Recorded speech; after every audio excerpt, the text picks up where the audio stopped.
എൻ്റെ പേര് ലിജി ജോസ്. ഞാൻ അങ്കമാലിക്കടുത്ത് കറുകുറ്റി പന്തയ്ക്കൽ മദർ തെരേസ ഇടവകയിൽ നിന്ന് വരുന്നു. ഞാൻ ആദ്യമായിട്ട് കൃപാസനത്തിൽ വന്ന് ഉടമ്പടി എടുക്കുന്നത് ഓഗസ്റ്റ് 25, 2022 ആദ്യമായിട്ട് പരിശുദ്ധ അമ്മ വഴി എനിക്ക് ലഭിച്ച അനുഗ്രഹം എന്ന് പറയുന്നത്, ഞാൻ ഒരു നേഴ്സാണ്. 11 വർഷം സൗദി അറേബ്യയിലായിരുന്നു ഞാൻ ജോലി ചെയ്തിരുന്നത്. അതിനുശേഷം നാട്ടിൽ 5 വർഷത്തോളം നാട്ടിൽ വെറുതെ നിന്നു. അതിനുശേഷം ആ 5 വർഷത്തിൻ്റെ ഇടയിൽ നാട്ടിൽ വന്ന് 2 വർഷം കഴിഞ്ഞപ്പോൾ എനിക്ക് തോന്നി എനിക്ക് ജോലി ചെയ്യണം. അപ്പോൾ 2 വർഷത്തിന് ശേഷം ഒരു 3 വർഷത്തോളമായിട്ട് ഞാൻ ജോലിക്ക് ശ്രമിച്ചുകൊണ്ടിരിക്കുമ്പോൾ എന്ത് ചെയ്തിട്ടും എനിക്ക് ജോലി അപേക്ഷിച്ചിട്ട് കിട്ടുന്നില്ലായിരുന്നു. അവസാനം UK സീനിയർ കെയർ അസിസ്റ്റൻറ്റിൻ്റെ വിസ പ്രോസസ്സിങ് നടക്കുന്നതായിട്ട് ആ വിസ സ്റ്റാർട്ട് ചെയ്ത സമയത്ത് ഞാനിതിന് അപ്ലൈ ചെയ്ത് 1.5 വർഷത്തോളം ഞാൻ അതിൻ്റെ പിന്നാലെ നടന്നു. ആദ്യം ഒരു ഏജൻസി അപ്ലൈ ചെയ്തു, ഒരു എക്സാമെല്ലാം പാസ്സായി, ഒരു 6 മന്ത്സോളം വെയിറ്റ് ചെയ്തു. അത് കഴിഞ്ഞപ്പോൾ അത് ഏജൻസി ഫേക്കാണെന്ന് പറഞ്ഞ് അങ്ങനെ അതിൽ നിന്ന് മാറി വേറെ ഏജൻസി അപ്ലൈ ചെയ്തു. വേറെ ഏജൻസിയിൽ കൊടുത്തിട്ട് വീണ്ടും വെയിറ്റിങ്, എന്ത് ചെയ്തിട്ടും നടക്കുന്നില്ല. അതിനുശേഷം കുറേ ഇതിൻ്റെ പിന്നാലെ നടന്ന് പിന്നെ ഒരു 6-7 മാസം കഴിഞ്ഞപ്പോൾ അവർ വിളിച്ചിട്ട് പറഞ്ഞു കോവിഡ് പ്രോബ്ലം, അതുകൊണ്ട് ഉക്രൈനിയയിൽ നിന്ന് വന്ന ആൾക്കാരെ അവർ നേരിട്ട് റിക്രൂട്ട് ചെയ്തു, അതുകൊണ്ട് നിങ്ങളുടെ വിസ ക്യാൻസലായി. അപ്പോഴും എനിക്ക് ഭയങ്കര വിഷമമായി പോയി. അതിൻ്റെ ഇടയ്ക്ക് ഞാൻ 3 പ്രാവശ്യം OET ട്രൈ ചെയ്തു. ആ പ്രോസസ്സ് അത് നടന്നുകൊണ്ടിരിക്കെ തന്നെ വീണ്ടും ഈ senior care assistant visa process നടന്നുകൊണ്ടിരിക്കുകയായിരുന്നു. അതിനുശേഷം 3-ാമത്തെ പ്രാവശ്യം 2-ാമത്തെ പ്രാവശ്യം റിജക്റ്റ് ആയി കഴിഞ്ഞപ്പോൾ എനിക്ക് ഭയങ്കര നിരാശയായി. ഞാൻ പറഞ്ഞു, മാതാവേ, ഞാൻ ചെറുപ്പം മുതൽ നിന്നെ വിളിച്ച് പ്രാർത്ഥിക്കാത്ത ഒരു ദിവസം പോലുമില്ല. എനിക്ക് ഓർമ്മ വെച്ച സമയം മുതൽ ഞാൻ കൊന്ത പിടിച്ച് രാത്രി കിടക്കുമ്പോഴും നടക്കുമ്പോഴും ഒക്കെ നിന്നെ വിളിച്ചിട്ടാണ് നടക്കണ്ടായിരുന്നത്. എനിക്ക് ജീവിത പങ്കാളിയാണെങ്കിലും മാതാവിൻ്റെ ഭയങ്കര ഒരു വിശ്വാസിയായിരുന്നു. ഞങ്ങൾ 2 പേരാണെങ്കിലും മറ്റുള്ളവർക്ക് നമ്മളെക്കൊണ്ട് പറ്റുന്ന രീതിയിൽ, സാമ്പത്തികമായിട്ടാണെങ്കിലും നമ്മളെക്കൊണ്ട് പറ്റുന്ന രീതിയിൽ, അതുപോലെ ആൾ സഹായമായിട്ടാണെങ്കിലും ആര് വിളിച്ചാലും എപ്പോൾ വേണമെങ്കിലും അവരെ കൂടെ പോകാനും എന്ത് സഹായത്തിനും റെഡി ആയിട്ട് നിൽക്കുന്ന ആൾക്കാരാണ്. എന്നിട്ട് പോലും എന്തിനാണ് ദൈവമേ എന്നോട് ഈ പരീക്ഷണം എന്നായിരുന്നു എനിക്ക് മാതാവിനോടുള്ള ചോദ്യം. അതുപോലെ നാട്ടിൽ ഞങ്ങൾ സെറ്റിലായപ്പോൾ തൊട്ട് പറ്റുന്ന എല്ലാ ദിവസങ്ങളിലും, എനിക്ക് തോന്നുന്നു വളരെ കുറച്ച് ദിവസങ്ങളിൽ ഒഴിച്ച് ബാക്കി എല്ലാ ദിവസവും വിശുദ്ധ കുർബാനയിൽ പങ്കെടുക്കുന്ന വ്യക്തികളായിരുന്നു ഞങ്ങൾ. ഈ കോവിഡിൻ്റെ സമയത്ത് പോലും അച്ഛൻ പറയുമായിരുന്നു 5 പേര് മാത്രം പള്ളിയിൽ വരാവൂ എന്ന് പറയുന്ന സമയത്ത്, ചേട്ടൻ പള്ളിയിലൊരു കൈക്കാരനായിരുന്നു. അപ്പം ഞാനും ചേട്ടനും മറ്റേ കൈക്കാരൻ ചേട്ടനും ആ ചേട്ടൻ്റെ ഭാര്യയും കപ്പ്യാരും അച്ഛനും മാത്രമായിരുന്നു കുർബാനയ്ക്ക് പോയിക്കൊണ്ടിരുന്നത്. അങ്ങനെ കുർബാനയിലെല്ലാം പോയിക്കൊണ്ടിരുന്നിട്ടും എന്തിനാണ് ഇങ്ങനെ ഒരു പരീക്ഷണം എന്ന് പറഞ്ഞ് ഞാൻ ഒരുപാട് കരഞ്ഞു. എൻ്റെ ഒപ്പം ഈ ജോലിക്ക് വേണ്ടിയിട്ട് അപ്ലൈ ചെയ്തിരുന്ന എല്ലാ കുട്ടികളും പോയിട്ടും ഞാൻ പിന്നെ പള്ളിയിൽ പോകാൻ മടിച്ചു തുടങ്ങി. കാര്യം പുറത്തേക്ക് ഇറങ്ങാൻ പറ്റുന്നില്ല. പള്ളിയിൽ കുർബാനയ്ക്ക് പോയാൽ ഞാൻ ഓടി വീട്ടിലേക്ക് പോരും. കാര്യം എല്ലാവരും എന്നാ പോണേ, നിൻ്റെ കാര്യം ശരിയായില്ലേ, ഇതാ എപ്പോഴും ചോദിച്ചുകൊണ്ടിരിക്കണത്. അപ്പോൾ അവരെ ഫേസ് ചെയ്യാനുള്ള ബുദ്ധിമുട്ട്, ഭയങ്കര പ്രശ്നം ഇതായി. അവസാനം എന്നോട്, ഞാൻ എൻ്റെ ഇടവകയിൽ വരുന്നൊരു ചേച്ചിയുണ്ട്, റിയ എന്ന് പറഞ്ഞിട്ട്, ആളെൻ്റെ അടുത്ത് പറഞ്ഞു, ലിജി, നീ കൃപാസനത്തിൽ മാതാവിൻ്റെ അടുത്തൊന്ന് പോയി നോക്ക്. അപ്പോൾ പണ്ട് എല്ലാവരും പറയണ പോലെ ഒരു സംശയവും ഒരു വിശ്വാസക്കുറവ് എനിക്കുണ്ടായിരുന്നു. ഞാൻ പറഞ്ഞു, ഞാൻ പണ്ട് മുതലേ മാതാവിൻ്റെ അടുത്ത് പ്രാർത്ഥിക്കണതാ, ഈശോയുടെ അടുത്ത് പോണതാ, എല്ലാ ദിവസവും കുർബാനയ്ക്ക് പോണതാ, പിന്നെ എന്തിനാ അവിടെ തന്നെ പോണേന്നുള്ള ഞാൻ ആളുടെ അടുത്ത് പറഞ്ഞില്ലെങ്കിൽ പോലും എൻ്റെ ഉള്ളിൽ ആ ഒരു സംശയം ഉണ്ടായിരുന്നു. പിന്നെ എനിക്ക് തോന്നി, പിന്നെ ചേച്ചി പറഞ്ഞപ്പോൾ ഞാൻ ഈ അച്ഛൻ്റെ ധ്യാനങ്ങളും അതുപോലെ സാക്ഷ്യങ്ങളും പതുക്കെ കേൾക്കാൻ തുടങ്ങിയപ്പോൾ എനിക്ക് എന്തോ കുറച്ച് വിശ്വാസം വന്നു തുടങ്ങി. അങ്ങനെ ഞാൻ എൻ്റെ ആൻറ്റി ഉണ്ടായിരുന്നു, മിനി ആൻറ്റി, ആളിവിടെ വന്നിട്ടുണ്ട്. ആളുടെ കൂടെയാണ് ഞാൻ ആദ്യമായിട്ട് കൃപാസനത്തിലേക്ക് വരുന്നത്. അത് ഓഗസ്റ്റ് 25, 2022 അങ്ങനെ ഇവിടെ വന്ന് ഉടമ്പടി എടുത്തു കഴിഞ്ഞ് ഒരു 2 മാസം പോയി. ഞാൻ ഈ ഉടമ്പടിയിൽ പറഞ്ഞിരുന്ന എല്ലാ കാര്യങ്ങളും ആത്മാർത്ഥമായിട്ട് കറക്റ്റായിട്ട് പാലിച്ചുകൊണ്ടിരിക്കുന്ന ഒരു വ്യക്തിയായിരുന്നു. 2 മാസം ആവാറായി കഴിഞ്ഞപ്പോൾ ഒരു ദിവസം ഇവിടെ വന്ന് പോയപ്പോൾ ആൻറ്റി എന്നോട് പറഞ്ഞു, ആൻറ്റിയുടെ മോനും കാനഡയ്ക്ക് സ്റ്റുഡൻറ്റ് വിസയിൽ നോക്കണ്ടായിരുന്നു.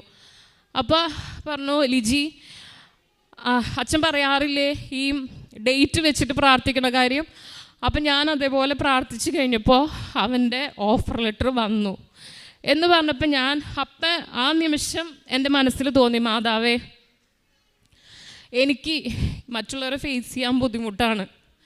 ഞാൻ 2-3 വർഷമായി ഈ ജോലിക്ക് വേണ്ടിയിട്ട് അപ്ലൈ ചെയ്യണു. ആൾക്കാരുടെ മുഖത്ത് നോക്കാൻ പറ്റണില്ല, അവരുടെ ചോദ്യങ്ങൾക്ക് മറുപടി പറയാൻ പറ്റണില്ല.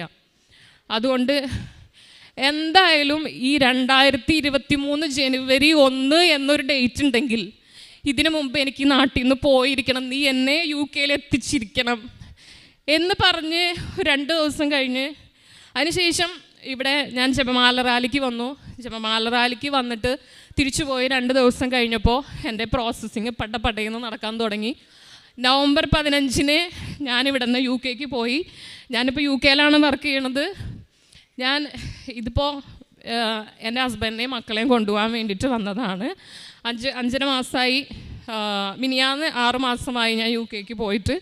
അപ്പോൾ ശരിക്കും പറഞ്ഞു കഴിഞ്ഞാൽ സീനിയർ കെയർ അസിസ്റ്റൻറ്റ് എന്ന് പറയുന്ന ആ ഒരു പൊസിഷനിൽ എല്ലാവർക്കും കിട്ടുന്നതിലും 1 പൗണ്ട് കൂടുതൽ സാലറിയാണ് ഉള്ളൊരു സ്ഥലത്തേക്കാണ് ദൈവം എന്നെ നിയോഗിച്ചത്.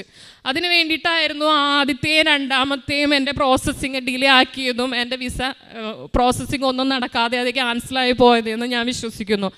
അതുപോലെ എൻ്റെ ഫ്രണ്ട്സ് എല്ലാവരും പറയാറുണ്ട്, ചില സ്ഥലങ്ങളിൽ ഇന്റർ ലണ്ടനൊക്കെ ആണെങ്കിൽ ഒരുപാട് റൂം റെൻ്റാണ് അവിടെ. ഒരു 1600 എന്ന് പറയുമ്പോൾ നമ്മുടെ നാട്ടിൽ ഒരു 1,60,000 രൂപയാണ് അവിടുത്തെ റൂം റെൻറ്റ്.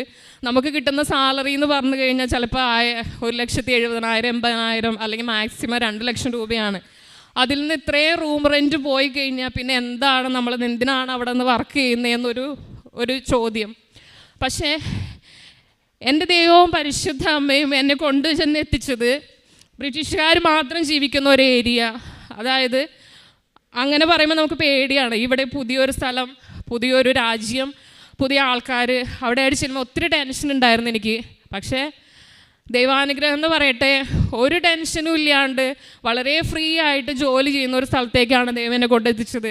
എൻ്റെ ഫ്രണ്ട്സ് പറയും, സീനിയേഴ്സ് ഭയങ്കര ടെൻഷനാണ്, ഭയങ്കര ബുദ്ധിമുട്ടാണ് ജോലി ചെയ്യാൻ. പക്ഷേ എന്നെ സംബന്ധിച്ചിടത്തോളം സീനിയർ കെയർ ആണെങ്കിൽ പോലും വേറെ ഹെൽത്ത് കെയർ അസിസ്റ്റൻസ് ജോലി ചെയ്യുന്ന ഒരു ജോലിയും ചെയ്യേണ്ട. ശരിക്കും നഴ്സുമാരെ എങ്ങനെ ജോലി ചെയ്യുന്നു ആ ഒരു സെയിം ജോലി തന്നെയാണ് ഞാൻ ചെയ്യുന്നത്. പിന്നെ അതുപോലെ റൂം റെൻറ്റിൻ്റെ കാര്യം പറഞ്ഞപ്പോൾ അവിടെ എൻ്റെ ഫ്രണ്ട്സ് കൊടുക്കുന്നത് ഒരു ബെഡ്റൂമിന് 800 പൗണ്ട്സ് കൊടുക്കുന്നിടത്ത് 3 ബെഡ്റൂമിന് ഞാൻ 450 പൗണ്ട്സാണ് കൊടുക്കുന്നത്. അതൊക്കെ എനിക്ക് ഭയങ്കര സന്തോഷത്തോടെ ഈ ആൾത്താരയുടെ മുമ്പിൽ എന്ന് പറയാനായിട്ട് കഴിയും. വിസയുടെ പ്രോസസ്സിങ് ആണെങ്കിലും ഹസ്ബൻഡും കുട്ടികളുടെ യാതൊരു തടസ്സം കൂടാതെ നടന്നു. ഇപ്പം എൻ്റെ ഫ്രണ്ട് പറഞ്ഞിട്ട് ഞാൻ ആ വിസയുടെ ഏജൻസിക്കാർ കൊടുത്തപ്പോൾ അവർ വേറെ കുറേ പേപ്പേഴ്സ് ആളുടെ അടുത്ത് ചോദിക്കുന്നുണ്ട്. പക്ഷെ ഞാൻ ചോദിച്ചപ്പോൾ ഈ പേപ്പേഴ്സ് ഒന്നും ആവശ്യമുണ്ടായിരുന്നില്ല. പെട്ടെന്ന് തന്നെ എൻ്റെ വിസ റെഡിയായി.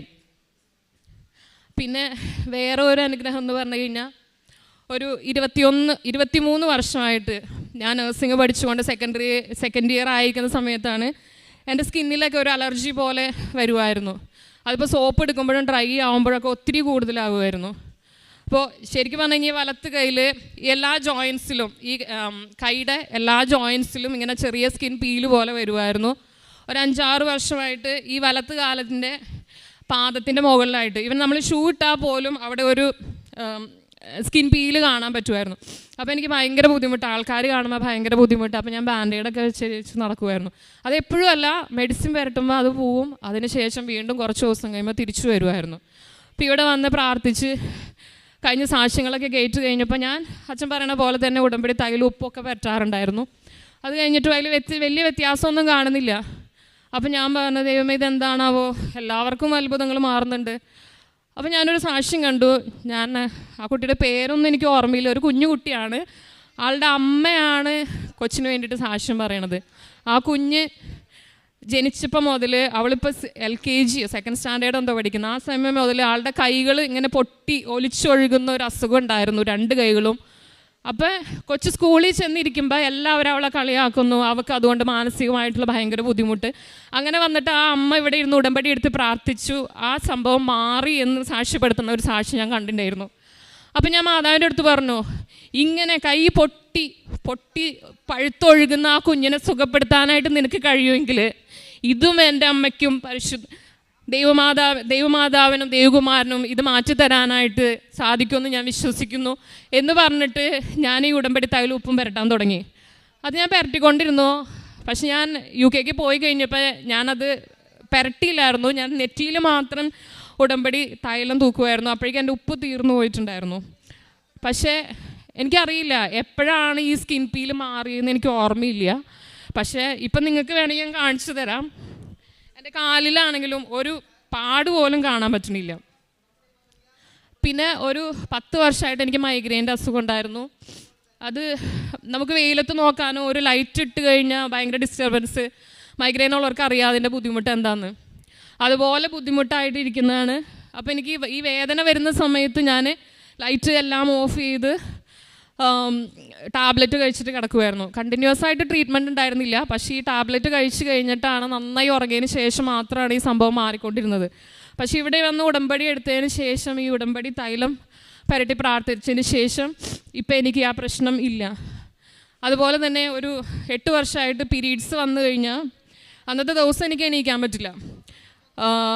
ഒരു 2 മെഫ്താൽ സ്പാസെങ്കിലും കഴിക്കാതെ എനിക്ക് ബെഡിൽ നിന്ന് പൊങ്ങാൻ പറ്റാത്ത ഞാനാണ്. ഇപ്പോൾ പീരീഡ്സ് വന്നു കഴിഞ്ഞാൽ ഞാൻ അറിയ പോലുമില്ല. അങ്ങനെയാണ്. പിന്നെയുള്ള അനുഗ്രഹം എന്ന് പറഞ്ഞു കഴിഞ്ഞാൽ എൻ്റെ ജീവിത പങ്കാളി ഞങ്ങൾ നാട്ടിൽ സെറ്റിലായി കഴിഞ്ഞതിന് ശേഷം നാട്ടിൽ വന്ന് ഫ്രണ്ട്സ് എല്ലാം കൂടി കഴിഞ്ഞപ്പോഴത്തേനും കുറച്ച് മദ്യപാനത്തിൻ്റെ ശീലമൊക്കെ തുടങ്ങിയിട്ടുണ്ടായിരുന്നു. പിന്നെ ആൾ ബിസിനസ് ശ്രദ്ധിക്കാതെയായി. അങ്ങനത്തെ കുറച്ച് പ്രോബ്ലംസൊക്കെ വന്നു. പിന്നെ നമ്മളെ അധികം ശ്രദ്ധിക്കാതെ വന്നു, കെയർ ചെയ്യാതെ വന്നു. അങ്ങനെയൊക്കെ വന്നപ്പോൾ എനിക്ക് മാനസികമായിട്ട് ഭയങ്കര വിഷമമായിരുന്നു. അപ്പോഴും ഞാൻ ഭക്ഷണം കഴിക്കുന്ന സമയത്ത് കഞ്ഞിക്കകത്ത് ഈ ഉടമ്പടി ഉപ്പ് ഇട്ടിട്ട് കൊടുക്കുമായിരുന്നു. അപ്പോൾ അതിൻ്റെ ഫലമായിട്ട് കംപ്ലീറ്റ് അല്ലെങ്കിലും ആളുടെ സ്വഭാവത്തിൽ ഒരുപാട് വ്യത്യാസം വന്നിട്ടുണ്ട്. നമ്മളെ ഒട്ടും മൈൻഡ് ചെയ്യണില്ല, നമ്മളൊട്ടും കെയർ ചെയ്യണില്ല, അതൊക്കെ പറഞ്ഞിട്ട് ഞാൻ എപ്പോഴും പരാതിയായിരുന്നു. പക്ഷെ അവസാനമായപ്പോൾ ഞാൻ പരാതി നിർത്തി. ഞാൻ പരാതി പറഞ്ഞു ദൈവത്തിനോടും മാതാവിനോടും മാത്രം. പക്ഷെ അതിന് പരിഹാരം ഉണ്ടായി. ഇപ്പം എൻ്റെ കെട്ടിയോൻ എന്നെ പഴയതിലും കൂടുതലായിട്ട് സ്നേഹിക്കുന്നുണ്ട്. പിന്നെയുള്ളതെന്ന് പറഞ്ഞു കഴിഞ്ഞാൽ മക്കളാണ്. ഞങ്ങൾക്ക് 2 മക്കളാണ്. മോൻ്റെ പേര് യൂജിൻ ക്രിസ്റ്റോ ജോസ്. അവൻ 17 വയസ്സ്, ഇപ്പോൾ +2 കഴിഞ്ഞു. മോളാണെങ്കിൽ ഇവാ മരിയ ജോസ്, അവൾ 10 വയസ്സ്, 4ാം ക്ലാസ് കഴിഞ്ഞു. ഇവർ ഇത്രയും ഏജ് ഡിഫറൻസ് ഉള്ളത് കൊണ്ടും മോളുണ്ടായതിന് ശേഷം പപ്പയ്ക്ക് എന്നോട് സ്നേഹമില്ല എന്നായിരുന്നു മോൻ്റെ മനസ്സിലുണ്ടായിരുന്നത്. അപ്പോൾ അതുകൊണ്ട് തന്നെ കിട്ടുന്ന സമയങ്ങളിലൊക്കെ ഇവനിങ്ങനെ ഭയങ്കര ഉപദ്രവം അല്ലെങ്കിൽ പോലും ഞങ്ങളെ കാണാത്ത രീതിയിൽ ചെറിയ രീതിയിൽ കൊച്ചിനെ ഉപദ്രവിക്കുമായിരുന്നു. അപ്പോൾ അങ്ങനെ കൊച്ചു എന്ന് പറയുമ്പോൾ പപ്പ മോനെ വഴക്ക് പറയും. അപ്പോൾ അങ്ങനെ അവന് ഭയങ്കര ദേഷ്യം കാര്യങ്ങളൊക്കെ ആയിരുന്നു. പക്ഷെ ഞാൻ ഒരു 5 മാസം മാറി നിന്ന് തിരിച്ചു വരുമ്പോൾ ഞാൻ കാണുന്ന കാഴ്ച അവർ തമ്മിൽ ഭയങ്കര ക്ലോസ് ആണ്. ഇപ്പോൾ എന്ത് കാര്യം ചോദിച്ചാലും മമ്മി ചേട്ടന് കൊടുത്തോ, അല്ലെങ്കിൽ ചേട്ടനെ കാണിക്കുക. ഇന്നലെ തന്നെ ഞങ്ങൾ സ്പെക്സ് മാറാൻ പോയിപ്പോൾ ഗ്ലാസ് വെച്ചിട്ട് കാണിക്കുക. മമ്മി ചേട്ടനോട് ചോദിക്കുക ഭംഗിയുണ്ടോ ചോദിക്കുക. ഞാൻ വണ്ടടിച്ചു പോയി. അതുപോലെ കഴിഞ്ഞ ദിവസം അവൾക്ക് പനി വന്നപ്പോൾ ഞാൻ കഞ്ഞി കോരി കൊടുത്തിട്ട് മോട്ടർ ഓഫ് ചെയ്യാൻ പോയ സമയത്ത് ഞാൻ തിരിച്ചു വന്നപ്പോൾ മോൻ വന്നിട്ട് മോക്ക് കഞ്ഞി കോരി കൊടുക്കുക. അപ്പോൾ സത്യം പറഞ്ഞാൽ എൻ്റെ കണ്ണ് നിറഞ്ഞു പോയി. അപ്പോൾ ഞാൻ എപ്പോഴും പ്രാർത്ഥിക്കാറുള്ള കാര്യമാണ്, ദൈവമേ ഈ പിള്ളേർ തമ്മിൽ എന്താണ് ഇത്രയും ഒരു ശത്രുത പോലെ തുടങ്ങണത്, അതെന്തിനാണ് ഇങ്ങനെ, അങ്ങനെയൊക്കെ പറഞ്ഞിട്ട് ഞാൻ ഭയങ്കരമായിട്ട് പ്രാർത്ഥിക്കുമായിരുന്നു. ഇവർക്കും ഞാൻ നാട്ടിലുണ്ടായ സമയത്ത് എപ്പോഴും ഞാൻ ഉടമ്പടി തൈലവും എല്ലാം തേച്ച് കൊടുക്കുമായിരുന്നു. അപ്പോൾ ഇതെല്ലാം മാതാവിൻ്റെയും പരിശുദ്ധ കുമാരൻ്റെയും അനുഗ്രഹം ഒന്ന് മാത്രമാണെന്ന് ഞാൻ വിശ്വസിക്കുന്നു. യേശുവേ നന്ദി, യേശുവേ സ്തോത്രം. രക്ഷിക്കാൻ കഴിയാത്ത വിധം കർത്താവിൻ്റെ കരം കുറുകിപ്പോയിട്ടില്ല, കേൾക്കാനാവാത്ത വിധം അവിടുത്തെ കാതുകൾക്ക് മാന്യം ഭവിച്ചിട്ടില്ല. വിശുദ്ധ ഗ്രന്ഥത്തിൽ യേശയ്യാ പ്രവാചകൻ്റെ പുസ്തകം 59-ാം അധ്യായം 1-ാം തിരുവചനമാണ്. 3 വർഷത്തോളമായി ജോലിക്ക് ശ്രമിച്ചിട്ട് ജോലിയൊന്നും ഇല്ലാത്ത ഒരവസ്ഥയിൽ ഈ മകൾക്ക് എങ്ങനെയാണ് പിന്നീട് ഉടമ്പടി എടുത്ത് നിയോഗം വയ്ക്കുമ്പോൾ, ഡേറ്റ് ഇട്ട് പ്രാർത്ഥിക്കുമ്പോൾ ആ ജോലിയിലേക്കുള്ള അതായത് ജോലി ലഭിക്കുക എന്നുള്ളതാണ് നാം സാക്ഷ്യത്തിലൂടെ ആദ്യം കേട്ടത്. 11 വർഷം നേഴ്സായിട്ട് ജോലി ചെയ്ത മകള് 5 വർഷത്തെ ഗ്യാപ്പ് പിന്നീട് വന്നു. അതിനുശേഷമാണ് തനിക്ക് എപ്പോഴും ഉണ്ടായിരുന്ന ഒരാഗ്രഹമായിരുന്നു വിദേശത്തേക്ക് പോകണമെന്ന്. അപ്പോഴതിനു വേണ്ടി പരിശ്രമിക്കുമ്പോൾ കൂടെയുള്ളവരുമൊക്കെ പോയി എന്നാണ് നാം കേട്ടത്. ഈ മകൾക്ക് ശേഷം അപ്ലൈ ചെയ്തവർക്കുമൊക്കെ പോകാൻ സാധിച്ചു. എന്നാൽ ആ ഒരു ഡിലേ എന്തിനു വേണ്ടിയായിരുന്നുവെന്ന് പിന്നീട് ലിജി പോളിന് മനസ്സിലായി, അതായത് തനിക്ക് കുറേയേറെ നന്മകൾ തരാൻ വേണ്ടിയിട്ടായിരുന്നു ആ ഡിലേ ഒക്കെ എന്നാണ് ഇപ്പോൾ ഈ മകൾ വീണ്ടും പറഞ്ഞത്.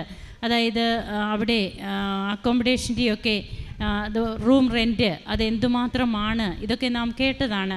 അതായത് 3 ബെഡ്റൂം ഈ മകൾക്ക് 450 പൗണ്ടിനാണെങ്കിൽ, അല്ലേ, ആണോ, ആണെങ്കിൽ അതായത് 45,000 രൂപ. അങ്ങനെയാണെങ്കിൽ മറ്റുള്ളവർക്ക് സിംഗിൾ ബെഡ്റൂമിന് 850, അതായത് 85,000 രൂപയോളം അവരവിടെ കൊടുക്കണം.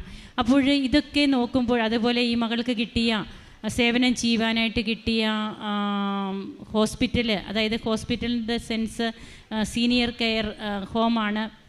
അപ്പോഴവിടെയും ജോലികളൊക്കെ വളരെ നല്ല രീതിയിൽ, ഏറ്റവും നല്ല ഒരു അറ്റ്മോസ്ഫിയറിൽ ഈ മകൾക്ക് ജോലി ചെയ്യാൻ സാധിക്കുന്നു, തൻ്റെ മറ്റ് സഹപ്രവർത്തകരെക്കാൾ.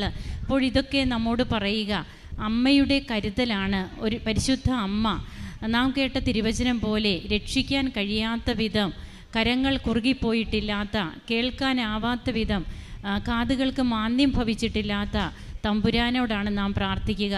അപ്പോഴവിടെ താമസം വന്നാലും അത് ഏറ്റവും നല്ലതിനായിരിക്കും. അതാണ് അനുഭവ സാക്ഷ്യങ്ങൾ നമ്മോട് പറയുക. അങ്ങനെ ഈ മകളുടെ ചിരകാല അഭിലാഷമായിരുന്നു UK പോകണമെന്ന്.